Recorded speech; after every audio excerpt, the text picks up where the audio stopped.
Hello everybody, this is Armada Ninja and welcome to a bit of a tutorial video. In this video, I'm going to be teaching you how to bet for profit on Csgo Lounge. I mean, honestly, this video does expand past Csgo Lounge. This can go on to pretty much any betting website for pretty much any esport team in that matter of fact. Yeah, grammar is not a good thing, by the way. I suck at it. Anyways, today's video, I'm going to be teaching you the best practices for betting. And if you're questioning basically my authenticity, my authority of betting, then on screen I'll have a screenshot of some of the recent betting wins and losses that I've had, just to give you an idea on, you know, if I'm positive, if I'm actually talking real stuff, and yeah. Anyways, the first thing that I must say is that this is not the end-all guide to betting. Watching this will not make you win every bet, and in a matter of fact, I have a saying when I bet. There's a saying. It's every 6 weeks, you will have one bad week. Now, that bad week could occur in week 2, it could occur in week 4, it could occur in week 6. But there's always going to be that bad week, and it's a matter of making the good weeks better than the bad weeks. And that's basically betting in a nutshell, because you will not win every single bet you place. There's no way. I've had, like, 8 winning streaks, my best, and I went like plus 200, plus 300 once, but you can lose it all so easily, and I've done it plenty of times before. But this is just a basic guide to betting, how you can make sure that you're successful, how you can pretty much guarantee you'll make money off of betting. So the first thing you want to do is you want to load up CSGOLounge.com, my favorite website in the entire known frickin' multiverse. I actually practice Scientology. So step 1, obviously, loading up CSGO Lounge, and you want to choose a game that you want to bet on, obviously, you know. This is not a guide for how you can place bets. It's not really a guide for, like, how, like, oh, you have to choose your skins, you gotta place them here, you gotta select team, place bet, you gotta go, you're playing guy, yeah.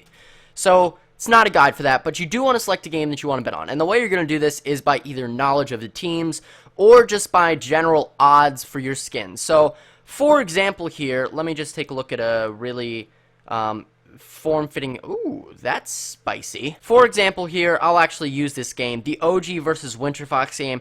If you only have about $20 in your inventory, it's probably not the best idea to go on a game that's like 80% or higher, because your return rate, I'll show you it real quick, for a game that's like 80 to 20%. So if you don't have a lot of skins, you should probably play to the odds, and if you do have a lot of skins, then you should look for games that are around that 80% so that you can make it slightly easier to guarantee yourself a profit. So you've selected the game you want to bet on, and now you need to look into the best of. So there are I'd say three main types of best ofs, but there can be as many as 5.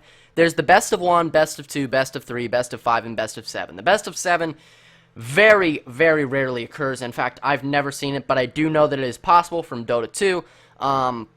But anyways, the best one to go in on is either best of 2 or best of 3, and I'll explain that right now. The thing is with best of 1s, like this game, for example, SKDC versus VDVDVici, SKDC should have an extremely easy win here. They're much better than VDVDVici, but the problem is, the thing is about the best of 1s is that there's an upset potential, because it's one game. If VDVDVici is really good on one map, and they get that map, then they could beat SKDC, and there would be no retribution from SKDC. Whereas in a best of 2 or a best of 3, best of 2, all you need is your team to win 1 out of 2 maps, and you'll get your skins back, which is why I prefer to bet on best of 2s, but there's no more best of 2s anymore. I think Fanobet has a system that you can do similar to best of 2s, if you want to look into that. I just stick to Lounge, but yeah, pretty much best of 1s are risky. Best of 3s, on the other hand, you're basically picking the team that you think is better, because it'll be the 2 teams will have 1 strong map, and they'll have 1 theoretically neutral map, okay? So best of 3s, you just need to pick the team that's better. And it doesn't matter which team you pick, whichever odds they have.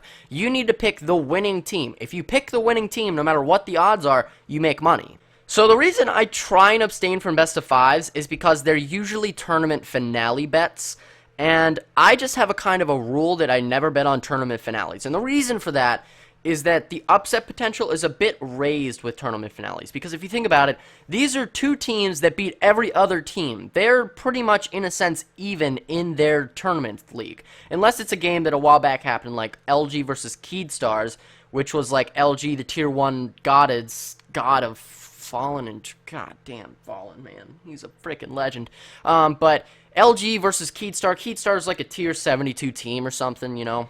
It's an exaggeration. Don't actually quote me on that. But yeah, those are the only tournament finals that are okay betting on. But then again, the odds for that game were like 96 to 4%. So yeah. The next thing you need to take into account is form. Now, form is a word that us bettors use to describe how a team has been playing recently, how they've been doing, how they've been actually communicating, have they been winning, have they been losing, okay? So the best way you can find this out is by going to the Betting Csgo Reddit right here. And people will give you actual advice on, you know, for example, if I want to bet on Incursion versus Tectonic in this best of one, not a good idea, but if you wanted to, this will kind of give you an idea on that. The better way to look at form, though, is by going to Gasu Gamer, and let's say I want to look up LG, Luminosity Gaming, a very popular team right now. I can check them out, and I can view all of their past games, what their world ranking is, and how they've been doing. So let's say Astralis, that's a pretty good 2-0, TSM, ex-TSM. Natus Vincier, Navi, they lost that 0-2, that's not very good. They should have at least gotten one map off of them, but, you know, this is a great way to gauge where your team is, how they've been playing. Also, fuck you, FaZe Clan, I lost skins on that game. Anyways, this is a great way, best of one, by the way, never again. This is a great way to gauge where your team is in the rankings, how they've been doing, and you can, of course, click on the game to get stats, watch the entire game back. I don't usually watch them back, but some people do. The next really important thing that you need to learn is the teams in general. You should pretty much get an understanding of, oh, this is LG, or oh, this is Fnatic, or oh, this is Navi, or oh, this is apparently FaZe Clan, XG2. You should know the top tier teams. Because when you know the top tier teams, you know their players, you get a better idea of what they're going to perform and how they're going to play. For example, Flipside 3, I'm a pretty big a viewer of them, I guess you could say. They have a really slow playstyle. They wait till the last second to execute on their T-sided halves. So that knowledge is actually super, super crucial when you're actually betting on them, and you know that they're playing up against a team that nonstop rushes, and they can play for those picks and win the game. I want to bet on them using that method. The next, and possibly arguably the most big boy factor is odds, and whether or not the odds are worth it. So let's say, theoretically here, SKDC and VDVDVici, okay? SKDC is a tier 1 team, and VDVDVici is a tier 5 team. Now, it's not true. VDVDVici might be a tier 5 team. I don't know. SKDC is not a tier 1 team. But let's say that these two teams are just miles and miles apart, and the odds are 77 to 23 in a best of 1.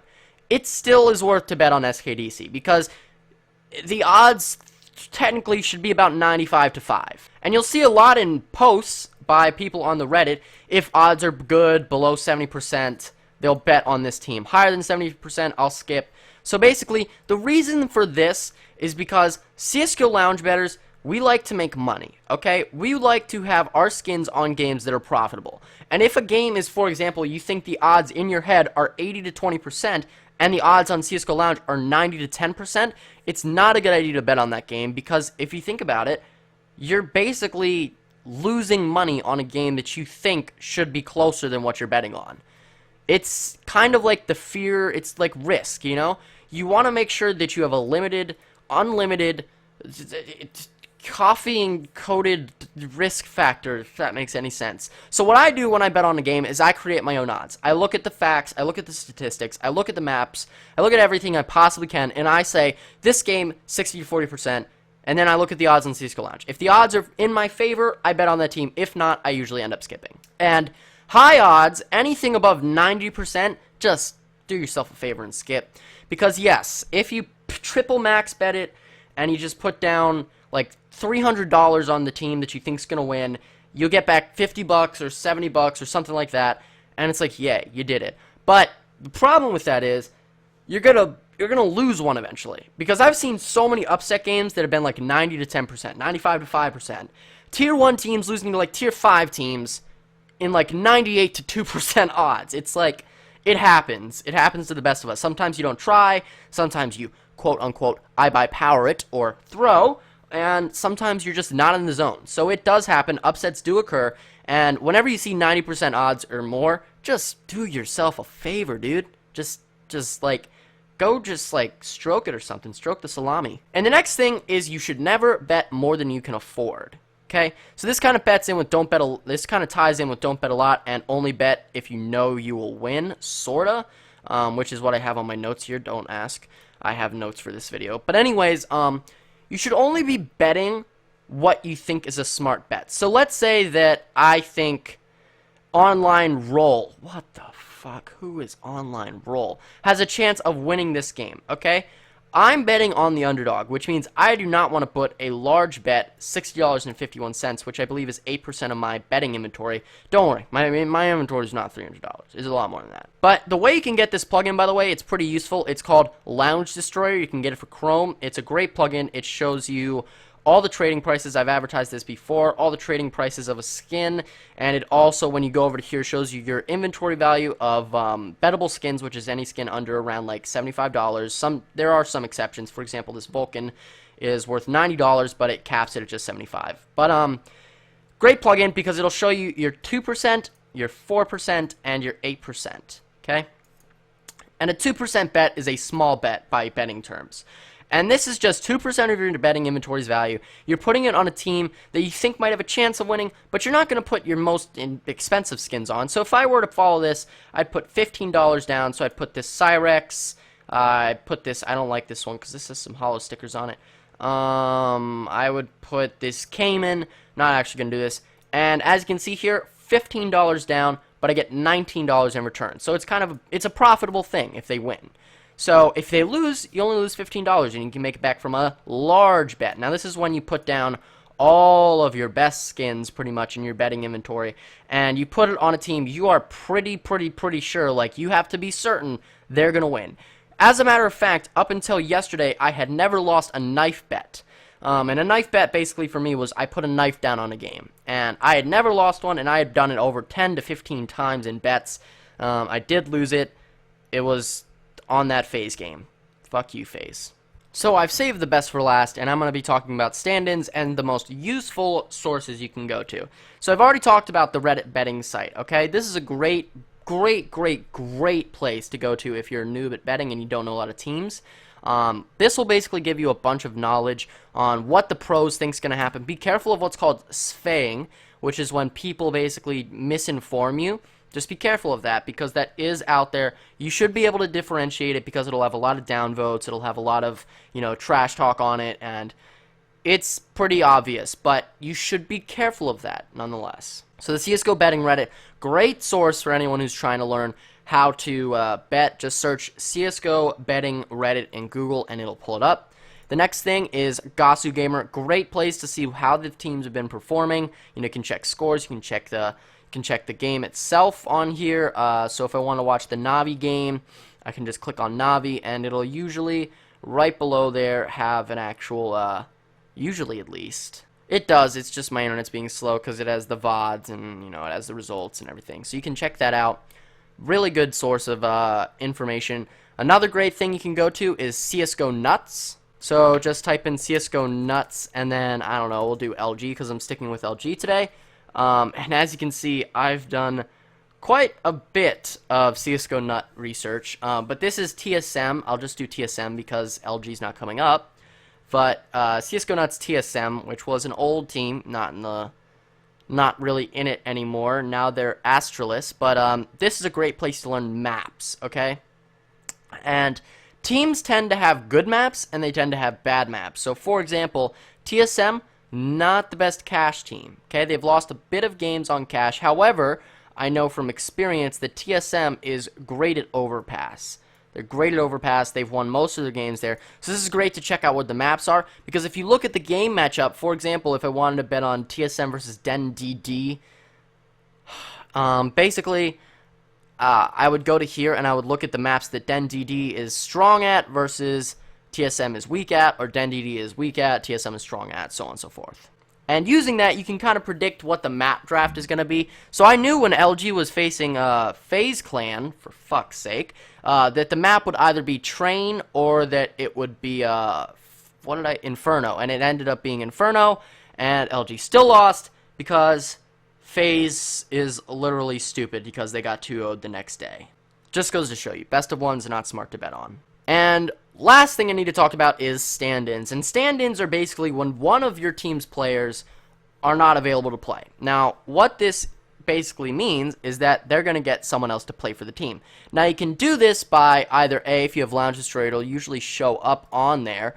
It'll say to be determined or unannounced or something. You can also check it on the Csgo betting Reddit, because over here, this is all something Lounge Destroyer provides. Shows their recent history of games.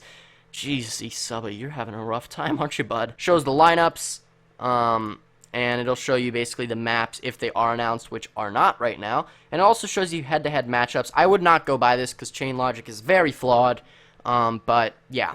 If you do see to be determined, I usually, for example, if LG has a sub-in, I go to LG Twitter, and I check out LG's Twitter page. LG is, of course, a team, as I've said before, and LG CSGO Twitter. You basically just want to go to their Twitter and see if there's any opposing factors. Because I remember once C9 was playing LG. Basically, I remember C9 was playing LG at one point, and basically C9 had just gotten a big win, and they lost their star player who was once on iBuyPower, Swag.